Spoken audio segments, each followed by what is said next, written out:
So here's an example. We were working with a bakery, a very large regional bakery, and we were talking to their engineering folks and their production folks and their sales folks and their accounting folks. And we said, hey, what do you do differently here? And they all said, nothing. We do nothing different, nothing. Everything's the same. We're like everyone else. And I thought, oh my gosh, this is depressing.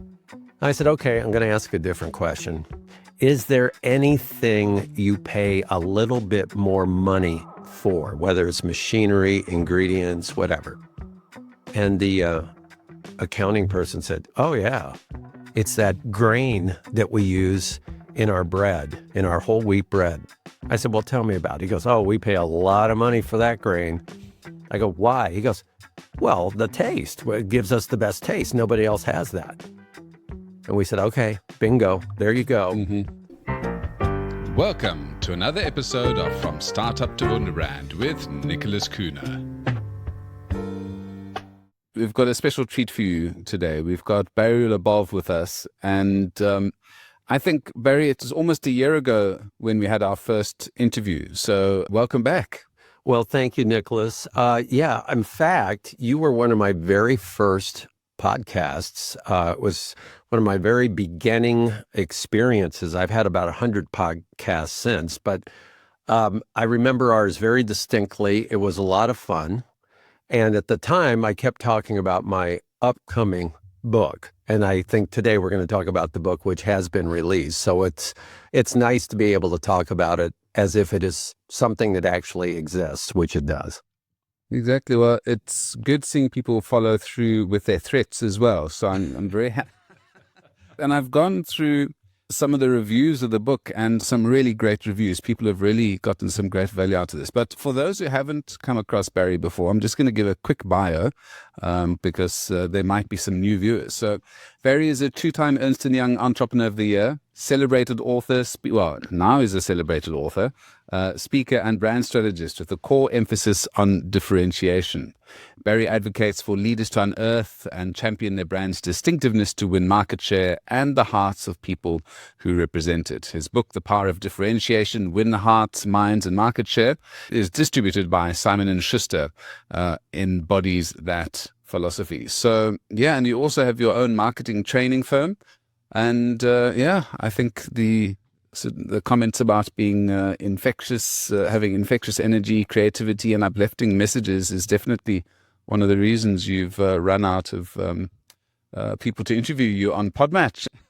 Yeah, we were just talking about that. I went on the Podmatch thanks to Nicholas, and I was getting, like 9 or 12 matches a day, and now 6-8 months later, I have none. I've gotten through all of them. So maybe once in a while, once every 2 weeks, I'll get one. But it's been a great journey, and it's been really a fun experience with podcasting, but sharing the story behind the book, because my goal is to inspire over 1 million people worldwide with the message. So being on your podcast was a great start. And then, following through with the book is a continuation of all of it. Yeah. Well, let's talk about the book and maybe the premise behind it, because the power of differentiation, I think when it comes to differentiation, this is something that people struggle with a lot. I think a lot of people just go about life thinking, let's try and make everybody happy. And today I was doing an exercise with my class where we were creating landing pages. And it's quite interesting with landing pages. You've got to imagine that you're talking to an individual, not a mass market, not the majority of a market. You've got to talk to somebody as if this was made for them. And the process of going through a landing page is quite fascinating. And it helped me just sort of also clarify how important filtering down the essence of a message right at the beginning is so important. So let's talk about the book. And is this an overnight? Did you use AI to write this, or is this 20-30 years worth of experience being distilled into this book? There was absolutely no AI involved. It was 30 years, 40 years of experience. I wrote it over a 2.5 year period of time, which was very long for my personality. I want to get things done. So I want to go, let's happen, let's make it go, get it done and move to the next one. But on this situation, I originally, Nicholas, my goal was to write a book about differentiating a brand because it's very, very critical to do that if you want to increase your sales, your market share. What happened during it altered the book for the better, which was COVID. COVID happened. And what happened during that period of time was, I remember one day I looked at the statistics that 50 million Americans quit their job in a particular year during COVID. And I thought, they quit their jobs, they're unhappy, they're not fulfilled. And I thought, they did not differentiate the brand or the company that they worked with in those cases. Meaning they work somewhere, I'm just building a truck. It's a truck like anything else, or I'm just building whatever. And I thought, the book is not just about differentiating a brand to increase your sales. It's to engage your employees. And so that's when we wrote the tagline or subtitle of the book, which is win, W-I-N, win hearts, minds, and market share, because you have to do it in that order. You have to identify what makes your brand, your product, your service unique, not necessarily superior, but unique. Why do you do it this way? What's the purpose? What's behind it? You've got to find that magic, and there is something there. Then once you're able to name it, because after all, those of us who have children don't have child 1, child 2, and child 3. We actually give names to our children, which gives them an identity, which allows us to tell stories as to why we named the kid that. And then the most important part is, once you've determined that uniqueness, you've named it, before you launch it to the world, you launch it to the most important people. Your employees, your team, your staff, the people behind it. And Nicholas, I have to tell you, that turned into a very transformational experience for me.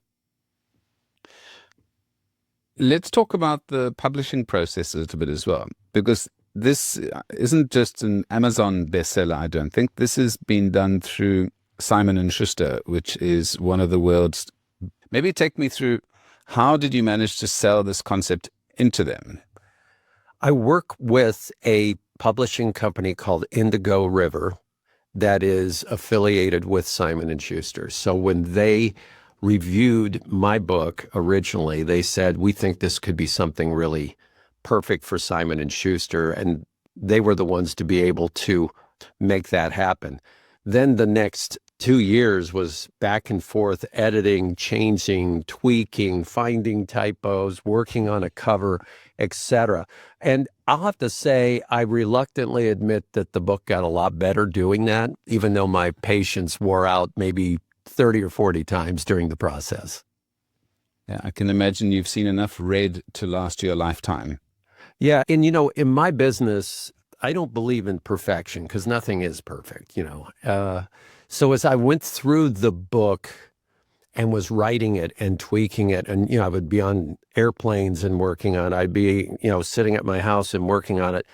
It took its own path at times where I thought, I don't even know why I'm entering some of this information in, but for some reason I was being drawn to do it. So what happened when it was all done it was not just a business exercise for me, it was artistic as well. There are things in there that I share that I kind of wonder why, but for some reason, I thought it helped illustrate differentiation and how important it is. I truly do feel, Nicholas, that we have to fight being commoditized. There's so much in our world that looks like everything else. And, you mentioned AI and things like this.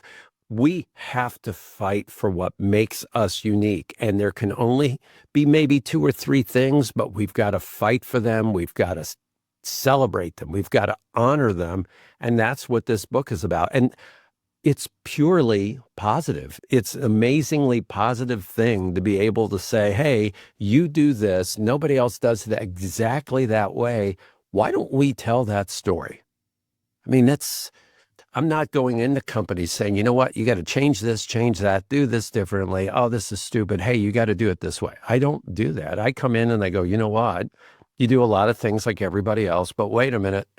Here are 3 things that we cannot find anyone else doing. And these are important. So again, it's very positive, and it's a very exciting experience for a client to go through. I suppose it is quite an eye-opening experience for a company to try and find out what their differentiator is, because I think a lot of times people want to copy everyone else because that's a winning formula. But if we look at all of the new brands, or the brands that have shaken up the world, there are brands that shake things up, basically. So if you look at Elon Musk, you look at Ford, you look at all of these companies, they didn't follow the status quo. They focused in on a specific market and went about it their own way. How can people discover their, I mean, obviously through the book, but maybe let's talk about, you start with heart. A lot of people find it difficult to be honest or to sell themselves because they don't think they are that unique or that interesting, right? Right. We have a process that we developed at our company that is one of our differentiators. I'll run through it real quickly, but there's one step that nobody does that I know of in the world. And that step really gets to the heart of what you are doing that's unique. So the first step we have is a brand assessment, which is where we talk to humans and we ask what makes this company unique. And Nicholas, we ask this one very, very special question, and that is, what is it that this company, this brand is doing or offering that you do not want them to stop? What are they doing that you don't want them to stop doing? Now, what's interesting there is, and you mentioned this, entrepreneurs are ready to change anything. You know what? Hey, do this, color your hair this way. Hey, look this way, do that. Hey, sure, whatever. Okay. We have to realize there are things we're doing that are the primary reasons we're doing well. So we, number one, in that first phase of dealing with humans, talking to customers, employees, et cetera, we learn what they say. We then physically go into their facility in our next step, which is technical immersion, and which is, I've never seen anybody do it. We send a technical team in. Generally, it's not virtual, it's in person. And we go through the processes, the procedures. If it's a manufacturing plant, we go through the machinery. We look at what are they doing that's unique? What are they putting in features that are unique? What are they doing? And we identify a list of these things. We then go into our third step, which is we create a roadmap. So we've learned what humans think. We learn what they're doing in processes, service, technology, whatever it is, it's different. And we can really consider what are the most important differentiators that seem to really mean something to both the people and as well as to the processes and everything inside that facility. We then create that roadmap and we present it, and we do what we call a jam session. We collaborate with the client. We have fun. We say, hey, what about this differentiation? What else? All these things. We have a great time. And at that point, we step back and we go, look, heard from people about what you do that's special. And we really think these 2 or 3 things are great. We've identified within your process and facility, these are things that you really need to honor. You need to name. You need to celebrate these things. And here's our roadmap. At that point, we say, you're free to go do what you want. You can take it internally, send it down the street to an agency you like, or we can continue working with you. It's whatever you want. So after that point, the funnest part will happen. And that is, once it's launched to the team internally first. That's the 5th step. So 4th step's the execution, but the 5th step is internal launch and then external launch. And that's where you don't just inform people, hey, by the way, this is what we're doing. This is how we're going to explain it. You go, you know what? We're the only company that does this, this, and that. And you play a major role in this.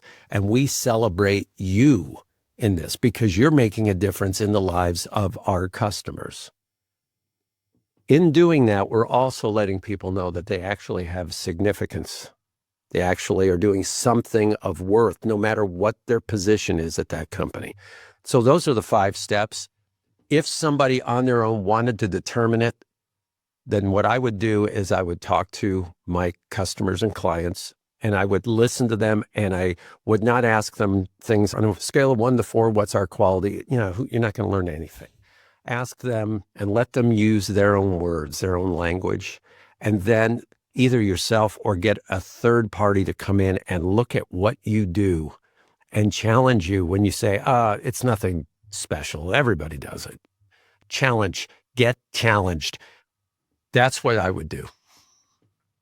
You touch on people and process here, and I think oftentimes people forget that is sometimes your secret sauce. It's not necessarily the color of your product or your warranty, etc. It's the special processes that you've built over time. It could be the way that you engage with your suppliers. It could be the way that you deliver your product. There's something that you think might be quite normal, as you said. Everyone else does it, but the specific way that you do it is particularly unique and is your differentiator and something that you need to focus on and use to build your brand. This discovery phase sounds quite fun, actually. When what is the experience like for the customer when they hear that a specific process that they're doing or a specific thing that they do is actually what differentiates their brand versus what they think? Is there a realization that, oh, wait a minute, we never knew this was what made us different?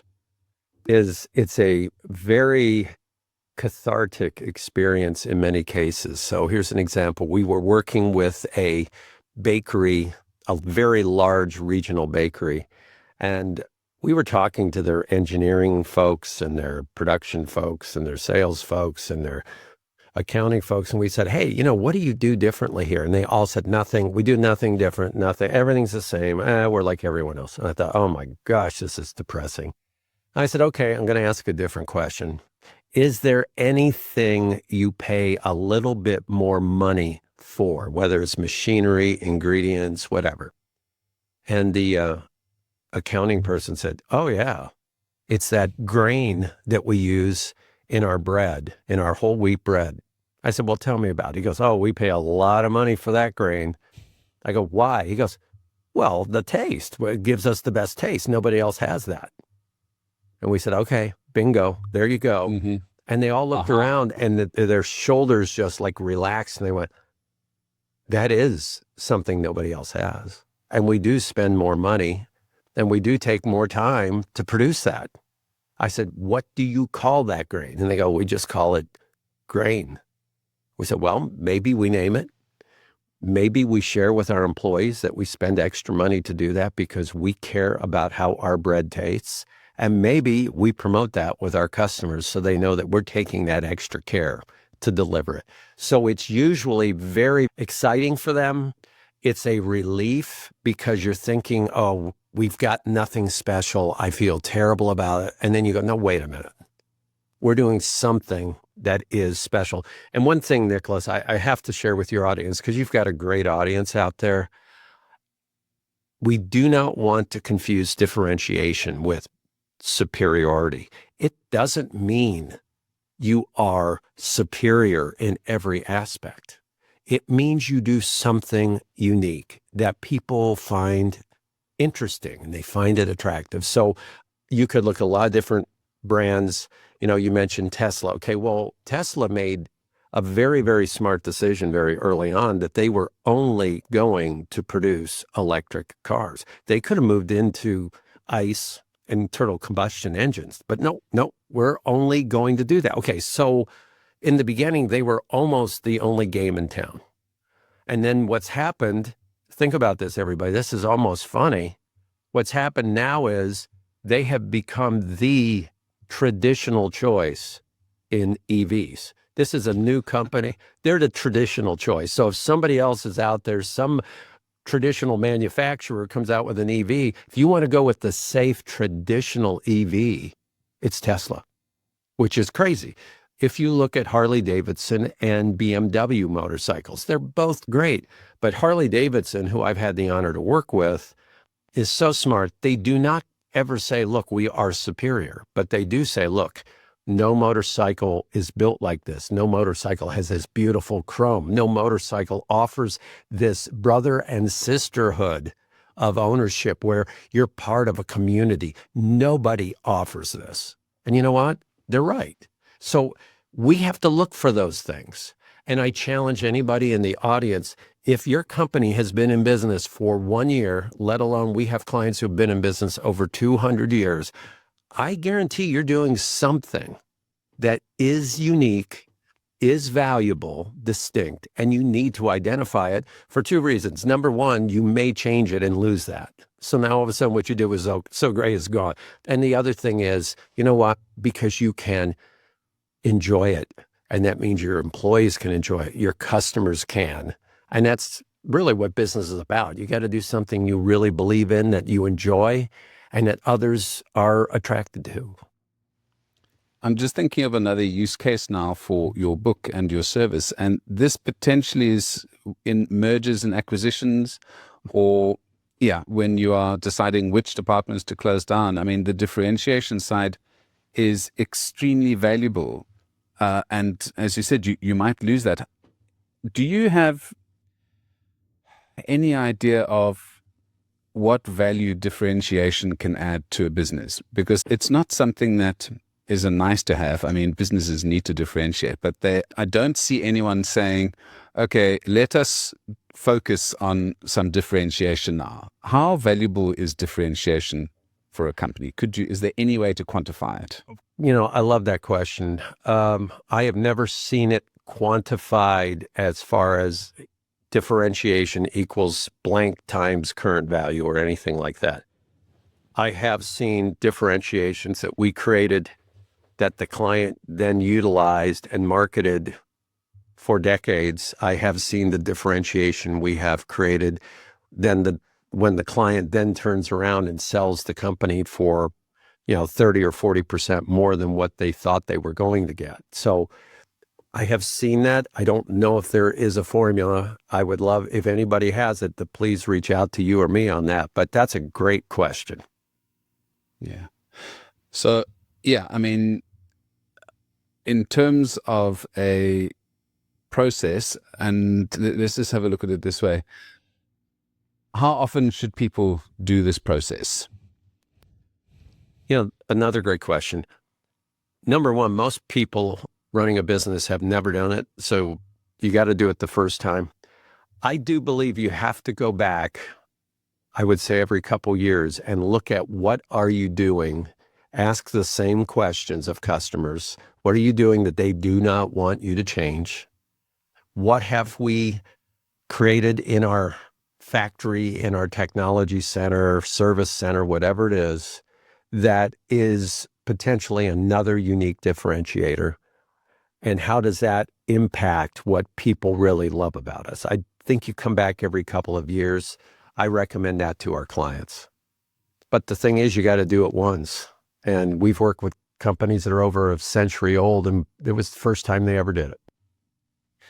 Can I ask how you document this process of the final product of differentiation in a company? Because typically this is something that's done right in the beginning when you're doing your brand strategy. How do you document differentiation so that it can actually be communicated and used in a company? What we do is we'll go through our process and we produce a document that is 100 to 200 pages of information. Some of it is research, verbatims. Some of it is photography and insights as to what makes their product or their service unique. Some of it is also the roadmap. And then there are next steps that we recommend them doing. Everything from a brand guidelines document where they not only look at their logo, but they look at what words they use to describe their product or process. We really work with them closely on that, Nicholas, because there are 200,000 words in the English language alone. And most of the time, we use 7 or 8 of them to describe what we do: value, quality, price, fast, things like that, solutions, value, all those things. We've got to find better words. So we work with them on that, and we create a document that helps guide them down the road well after my company is finished working with them, so that they go, you know what, we use these words. Here are words we do not use, either because they don't fit our product or because they're really what our competitors are saying. So let's not support our competitors' lexicon. So we create that to give them a roadmap for the future. Sometimes folks feel a bit bored repeating the same old thing the whole time, because they say, well, we've said we have got the best quality in X. Surely we should change that, because I'm sure, we've heard it 1,000 times. How do you explain to customers that repetition is really important? Well, if we constantly change our language, it's like constantly changing our logo, our colors, all these things that represent our company. And all of a sudden you have nothing of any consistency.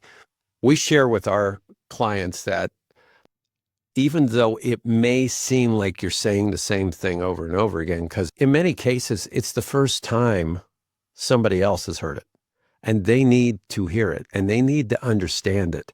And when you have a really good elevator speech for your brand, where you can describe what it's about and why you do what you do, you can have a little bit of liberty here or there talking about it.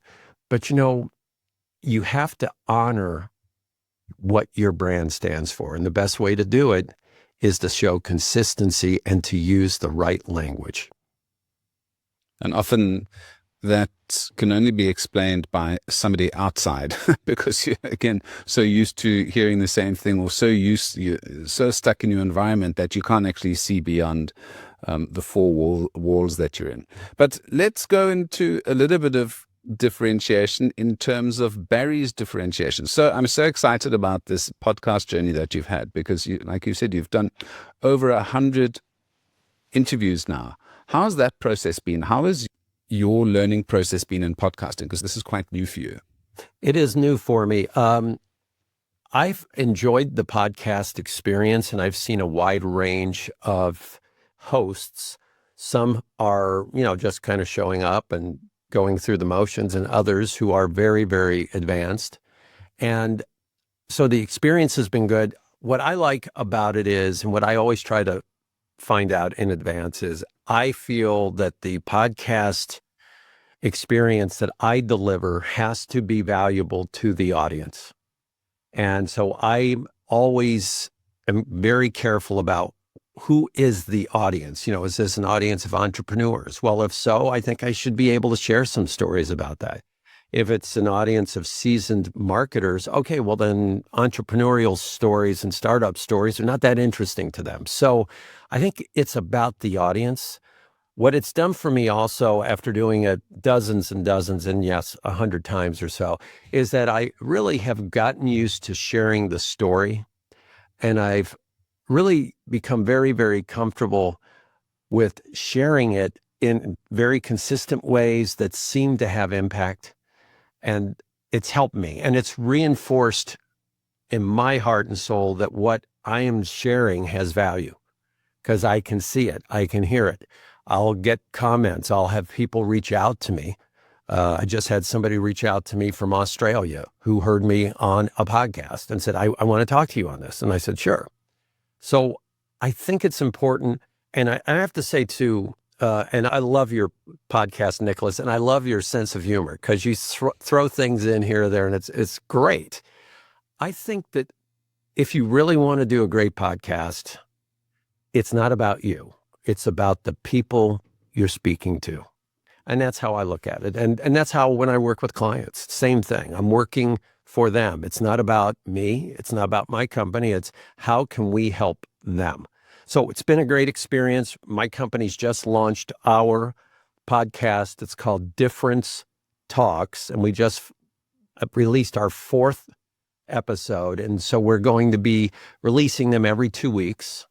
And I use you as a tremendous example. It's not about me or my company. It's about providing something that's really interesting. And it's allowing people that I talk to share things that are really heartfelt about what they've done in their lives, mostly in business. So it's been a great experience. I hearken back to my days when I had hair and was in a rock band.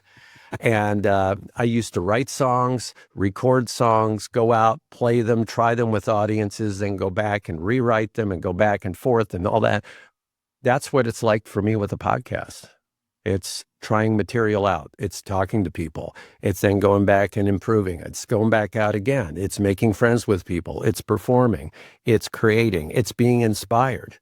So it's a tremendous experience. Yeah, it is a performance, and you're right. It's like being a comedian. You've got to repeat your set over and over until it's refined. It's the same thing, but just after a time, it's just beautiful and polished and comes across very unrehearsed and unpracticed, which I think is the great joy of performing.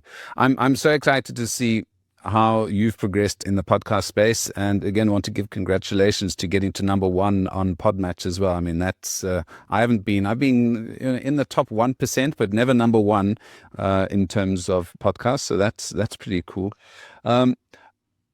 Just show that book so that everyone can see it quite nicely, if you don't mind. So there we've got nice and orange as well. So The Power of Differentiation. So as a closer, who is this book for? You've spoken about large organizations. Who is the perfect person for this book? I'll answer it in one word: leader. And it's a leader of any title, any size company or solopreneur. It's a leader. A person who is hungry to improve, a person who is humble enough to go, I need to look at what I'm doing and think about that, and a leader who wants to inspire, whether it's customers or employees. That's what it's all about. It is not a book about me. It's a book about dozens and dozens of successful experiences that I have been involved with, but it's not about what I did. It's what people did who are in the leadership positions to rally their people and their organization to, in some cases, save the business, in some cases, to make history with the business. It's a truly positive book that is, in a way, it's a little quirky because it tells the stories, it has some inspiration, it has some humor in it, and it also has a workbook really inside of it where we share basic information on how to utilize certain types of media. And also it details how to run a jam session, a business jam session. So it's a very unique book that is, in my humble opinion, it's my gift of all the years that I've been in business. And I'm saying, okay, here it is. Enjoy it. Well, you must be Canadian somewhere in your background, because you don't do hard sales. You are speaking with empathy. So I'm sure that comes across in the book as well. So I'd encourage folks who are looking to find out their secret sauce in the industry and in life as well. I'm sure this can be used for personal branding as well.